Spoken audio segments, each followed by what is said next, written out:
الحمد لله رب العالمين الرحمن الرحيم مالك يوم الدين إياك نعبد وإياك نستعين اهدنا الصراط المستقيم صراط الذين أنعمت عليهم غير المغضوب عليهم ولا الضالين.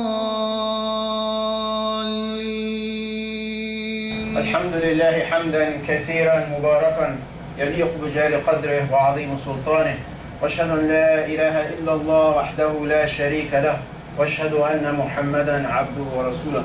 ادى الامانه ونصح الامه وكشف الغمه وتركها على المحجه البيضاء لا يزيغ عنها الا هالك.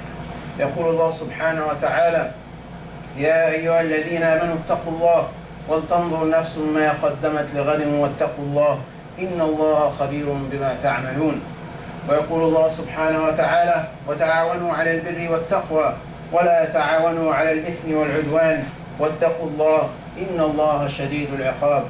ويقول الله سبحانه وتعالى كذلك: يا أيها الناس اعبدوا ربكم الذي خلقكم والذين من قبلكم لعلكم تتقون.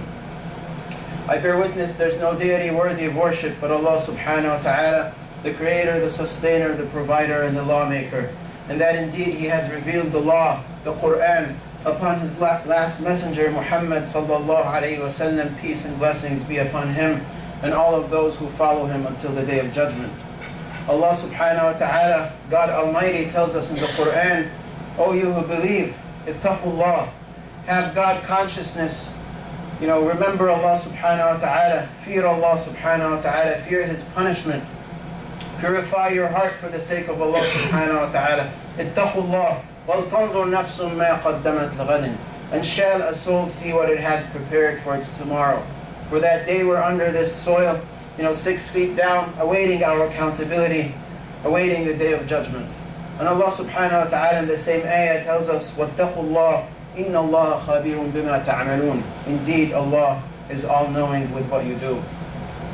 Allah subhanahu wa ta'ala commands us to cooperate on piety and not to cooperate on transgression and evil. Indeed, Allah is severe in His punishment. And lastly, Allah subhanahu wa ta'ala addresses all of mankind, believers and disbelievers, commanding us to worship Him so that we may achieve this taqwa, this state of God consciousness. Our beloved Prophet sallallahu alaihi wasallam, as narrated by Abu Hurairah radiallahu anhu in one hadith, mentioned 7 types of people that Allah subhanahu wa ta'ala will shade them with His shade the day there's no shade but the shade of Allah subhanahu wa ta'ala. On that day of judgment that we're awaiting our accountability, and as the Prophet sallallahu alaihi wasallam said in one hadith, the sun and people will be drowning in their sweat from the intensity of the heat of that day. So to be shadowed by the shadow of Allah subhanahu wa ta'ala, or by some shadow that Allah bestows upon certain groups of people, is a huge blessing on that day. So there's 7 types of people, but inshallah today we'll reflect on one of those. So the first type is Imamun Adil, a just leader, someone who's appointed, who has earned a role of leadership amongst the community, amongst a group of people, a nation, whatever it is, but that person, he or she is just. Whatever they're doing it based on justice. Their outcome or the goal that they're trying to achieve does not justify the means that they do it. They make sure that both the goal and the means are in accordance to the sunnah of the Prophet sallallahu alaihi wasallam. وَشَابٌ نَشَأَ فِي طَاعَةِ اللَّهِ أو فِي عِبَادَةِ اللَّهِ. And a young person who has grown up, who has been nurtured into the obedience of Allah subhanahu wa ta'ala. وَرَجُلٌ قَلْبُهُ مُعَلَّقٌ بِالْمَسَاجِدِ. And a man whose heart is attached to the masjid. He hastens to the masjid at the time of salah. He does not come at the last minute. It is a priority for him to visit the masjid, at least once a day. He performs his prayers at the masjid in jama'ah rather somewhere else. وَرَجُلَانْ تَحَبَّ فِي اللَّهِ. 2 men or 2 brothers who have known each other and loved each other only for the sake of Allah subhanahu wa ta'ala. There's no worldly business or interest that brings them together other than pleasing their Lord.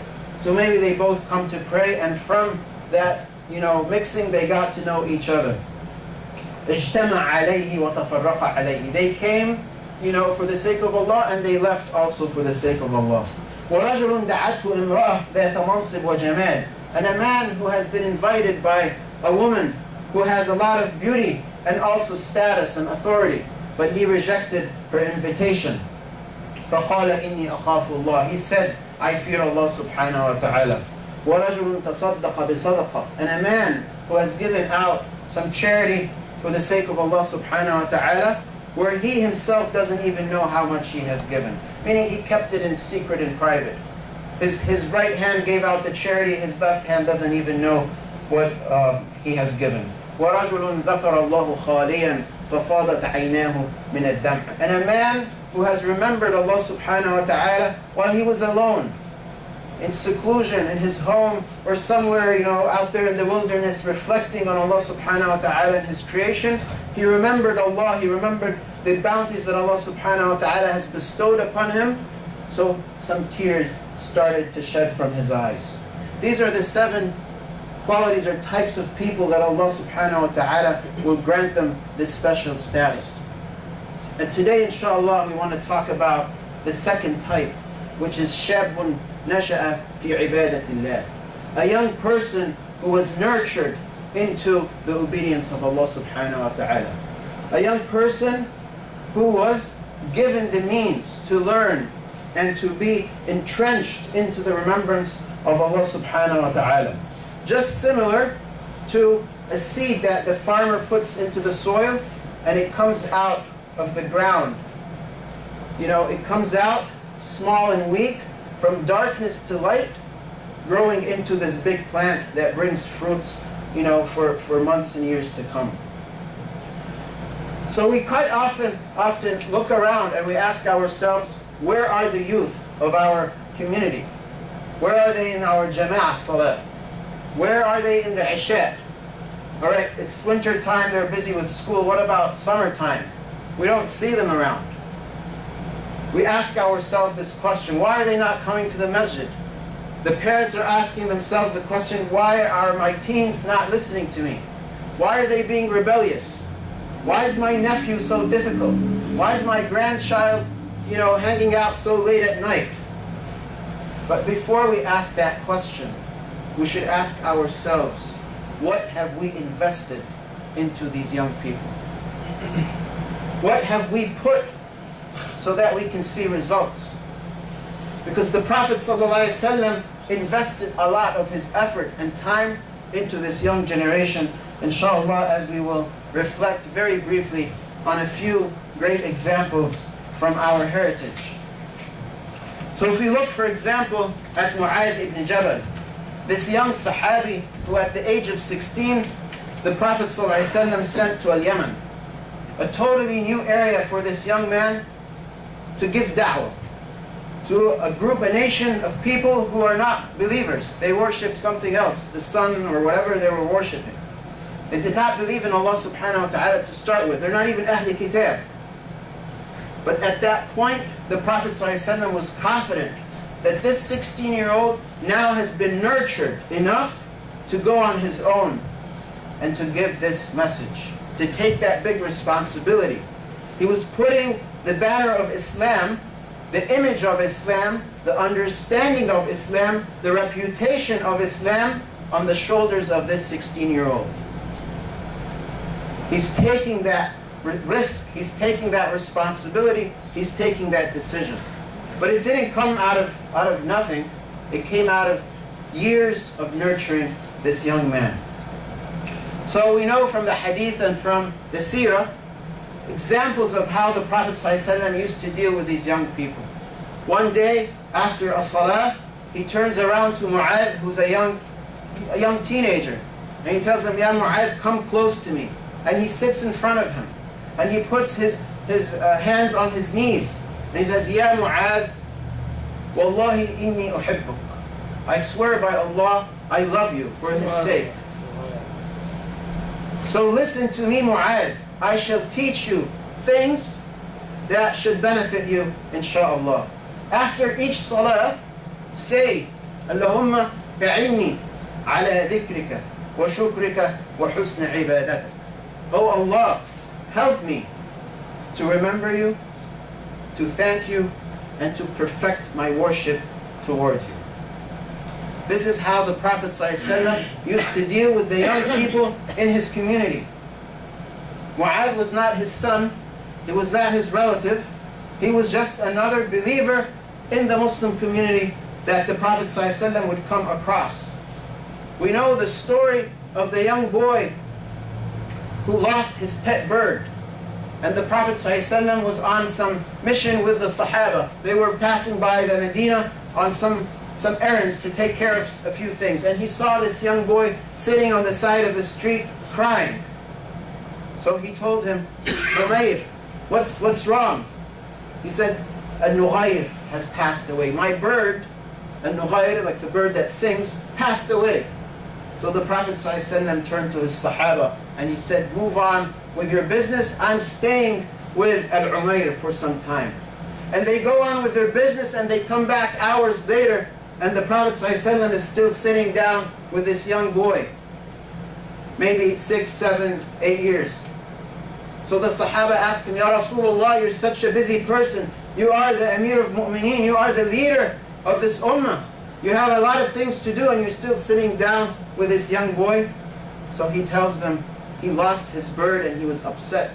So I had to give him condolences and sit down with him and make him feel good. This is the Prophet ﷺ investing in this young boy so that years later, inshallah, he becomes a leader just like the other leaders that we hear about. So there was no such thing as a generation gap between the Prophet ﷺ and his Sahaba. And we know that he was accompanied most of the time with young people. So we go back to Mu'adh ibn Jabal. And one day the Prophet ﷺ sees him early in the morning. He tells him, Ya Mu'adh, kayfa asbaht? How have you woken up? Like in today's language or slang, what's up, buddy? How are things going? So Mu'adh replies, he says, لَقَدْ أَصْبَحْتُ عَلَى الْإِيمَانِ. I have got up on Iman. I woke up as a mu'min, as a believer. So the Prophet ﷺ, joking with him and also coaching him, giving him advice and guidance and testing him, he tells him, okay, show me some evidence. Don't just give me lip service. All right, young man, tell me, what do you mean you أصبحت على الإيمان? So he tells him, I have never woken up except that I realized I might not be around for the evening. And I have never approached the evening except that I realized and recognized I might not be there for the next morning. Not only that, but I've never stepped or taken a step forward except that I realized I might not take the next step. He's talking about physical steps, just like walking from here to that staircase. Mu'adh ibn Jabal would be thinking that here I am walking towards that staircase, I might not make it. Those 10, 12, 15 steps, I might not make it. This is how much remembrance of Allah and taqwa this young man had. He told the Prophet ﷺ, he added on saying, I recognized that there is a Jannah awaiting the believers and those who obey Allah subhanahu wa ta'ala. And I also recognized that there's a hellfire awaiting those who disobey Allah subhanahu wa ta'ala and disbelieve in Him. And I also look and can visualize the day of judgment as each nation comes forward with their book in their hand, following their leader. As whoever they were following in this life, they will be following in the hereafter, and their book is in their hand. So the Prophet ﷺ turned to him and said, Alim falzam. You have known, Ya Mu'adh, so follow this. Be disciplined in what you understand. This is the young Sahabi who passed away at the age of 33, still a young man. And he was saying on his deathbed, Oh Allah, I used to fear coming to you, but now I love coming to you, so bring me to you with ease. Because you know I have lived this life not seeking any of the pleasures of it except that I wanted to live only to worship you and to be obedient to you, Allah. This is the young man that the Prophet ﷺ has raised. We look at another quick example, Usama ibn Zayd, the young boy that the Prophet ﷺ raised in his own household. And at some point in his life, at the age of 18, he was appointed the leader of the army, and Abu Bakr and Umar were following his command. And when the Prophet ﷺ made this appointment, people started talking. How come this young kid is the leader? How come this person's going to lead all these great men and great Sahaba? So the Prophet ﷺ stood up and said, I hear that there are people complaining about my appointment to Usama.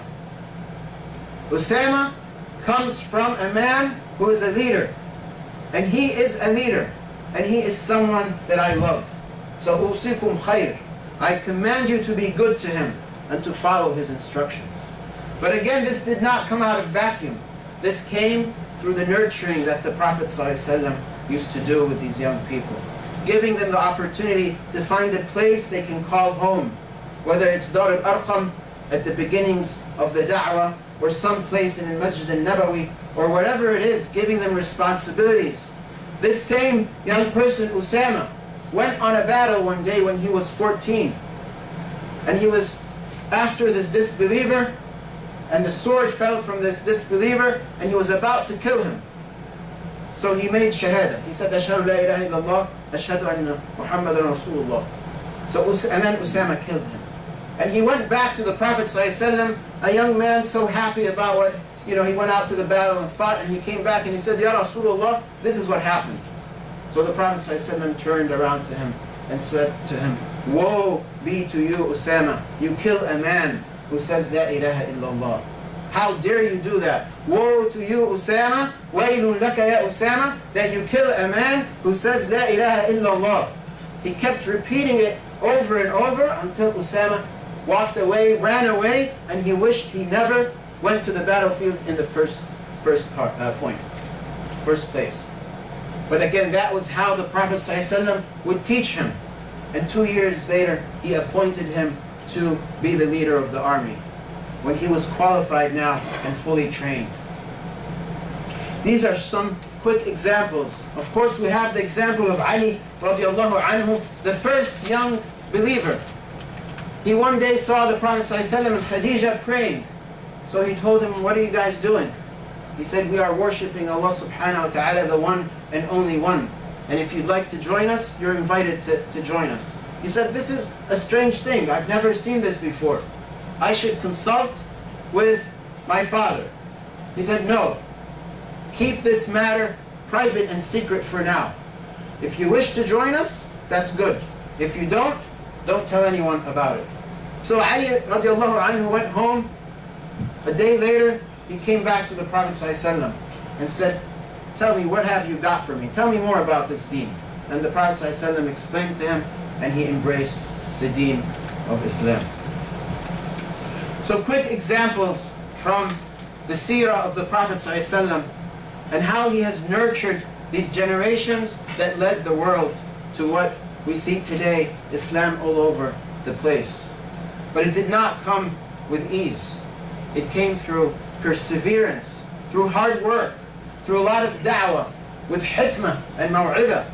We know the story of the young man who walked into the Prophet ﷺ and said, Ya Rasulullah, i'dhan li biz-zina. O Prophet of Allah, allow me to commit fornication. And the Sahaba were around the Prophet ﷺ and they heard this conversation and they were, surprised. They were about to attack this young man. So the Prophet ﷺ told them, be patient.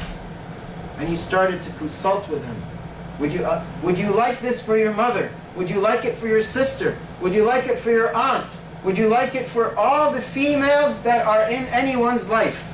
And each time the man would say, no, Ya Rasulullah.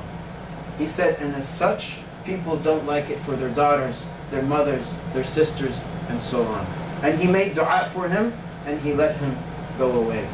But the masjid of the Prophet ﷺ was a welcoming place for everyone, for all kinds of youth. Those who are disciplined, those who are rebellious, those who are huffaz, those who are, part-time prayers and so forth. It was a welcoming place, because this is the objective and the mission of a masjid, is to give da'wah to everyone. أقول قولي هذا واستغفر لي ولكم فاستغفروه إنه غفور رحيم.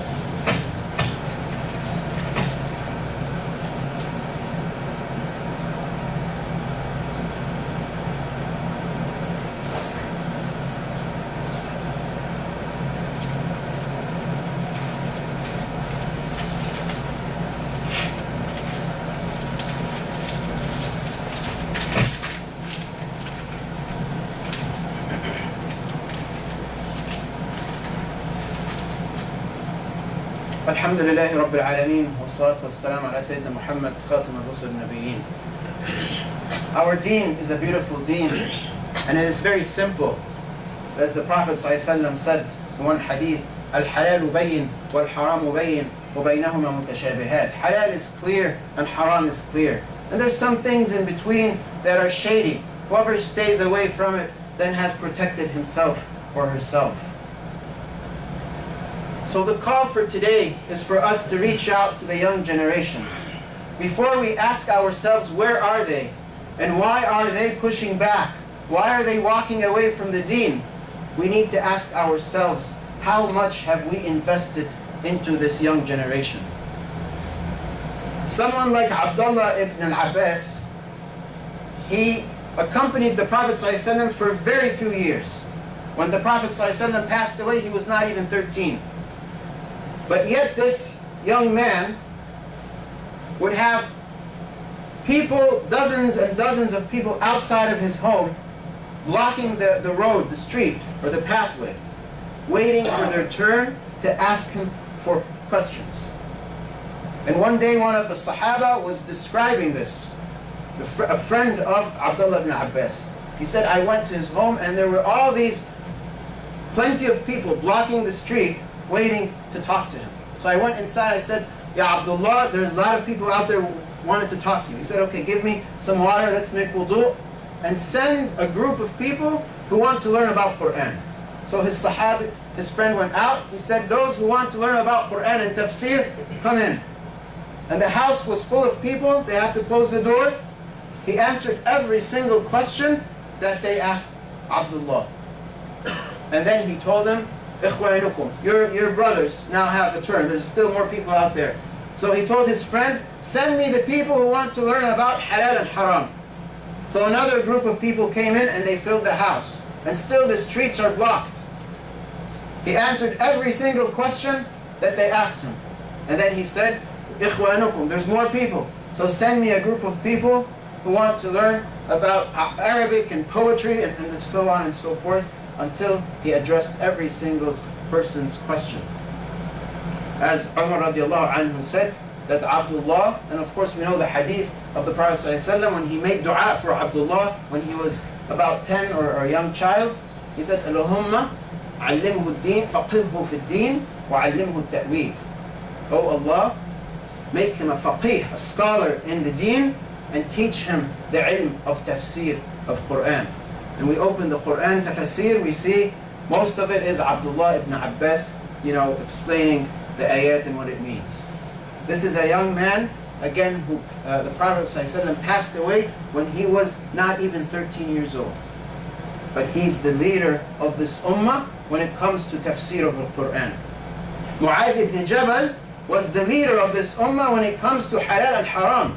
Umar ibn al-Khattab said, لَوْلَا مُعَاذ لَهَلَكَ عُمَرْ. If it wasn't for Mu'adh, this young man, Umar had perished, because Umar would not have someone to go and consult with as far as halal and haram. He was a role model for a qadi, for a judge, and so on and so forth. Ali ibn radiallahu anhu, a role model in leadership for courage and wisdom and vision. These are the examples that the Prophet ﷺ has left for us. So now let's fast forward 1434 years and go to North America. Communities similar to Medina, small pockets of Muslims, and ask ourselves, what have we invested in our youth? We look around we find the churches and other places of faith investing millions and millions, if not billions of dollars.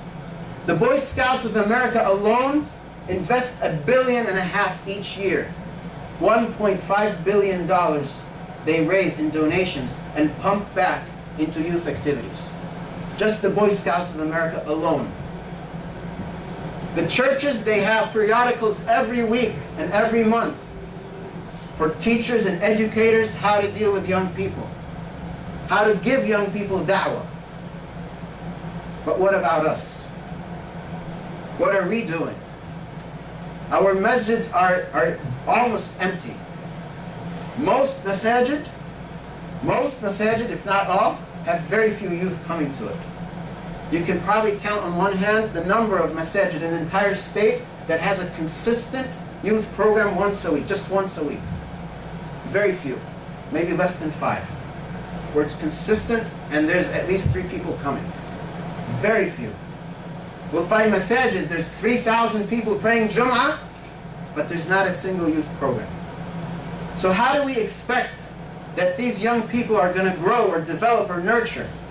When it comes Friday, Saturday night, their places to hang out is going to be the mall or the corner or wherever it is, but it's definitely not going to be the masjid, because the masjid did not invest. The masjid is not speaking their language. The masjid does not even know what their problems are. When I say the masjid, I mean the whole community, not a particular masjid. I'm talking about parents, uncles, grandparents, imams, and people who are examples in our community. Not just that, but we look at the for-profit businesses in this country. They also realize the need for leadership, even though they are leaders in their domains. A company like Procter & Gamble, which is the world leader in household items, this is their statement.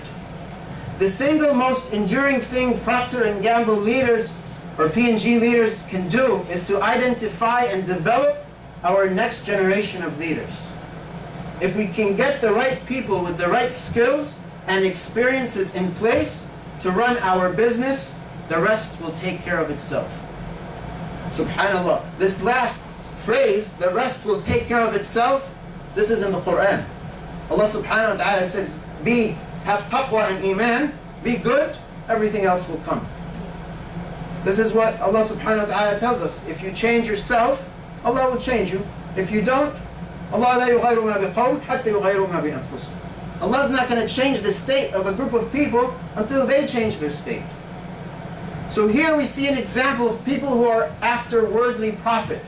P&G is after dollars and monies and cents. This is a public company on the stock market. They have thousands of brands, from soap to deodorant to whatever you can think of. But yet, and they're the leader in what they do worldwide, but yet they're still thinking about leadership.